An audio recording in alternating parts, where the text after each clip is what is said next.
Over a century ago, Oscar Wilde observed the gap between prices and value. And today, amidst our economic and ecological crises, the discrepancy couldn't be greater. It seems like every aspect of our lives is touched by the philosophy of prices and free markets. But isn't there a better way to value our world?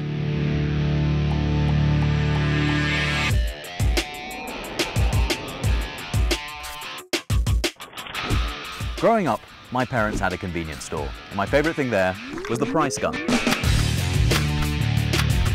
Especially when I got to make my own prices. And of course, I knew the exact value of my little brother. As a kid, that was a joke.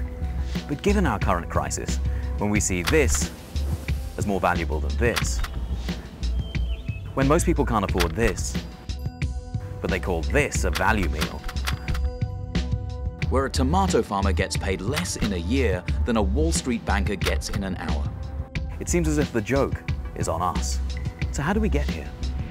From the 1970s onward, our economy was hijacked by free market fundamentalists whose mantra was greed is good and regulation is bad.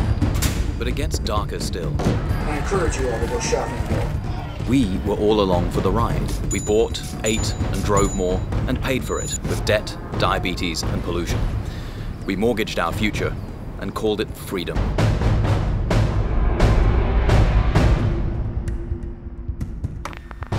I found a flaw in the model that I perceived is the critical functioning structure that defines how the world works, so to speak. In other words, you found that your ideology was not right. It was not working. Precisely. So, if all of us got it wrong about markets and greed, then what now? The opposite of consumption isn't thrift, it's generosity. The oldest civilizations and the latest neuroscience agree that we're not just selfish, greedy creatures, but that we're happiest when we govern ourselves and live in common. And the good news is that people all around the country and around the world are putting this ideology into practice. Like tomato pickers in Florida, who won the right to be treated like human beings instead of slaves. Where the new value meal is local, sustainable, and shared by everyone. These people don't fight markets with more markets.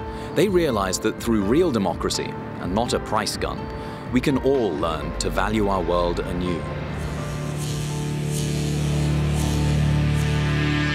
The Value of Nothing, and even $14, published by Picador and in bookstores January 2010.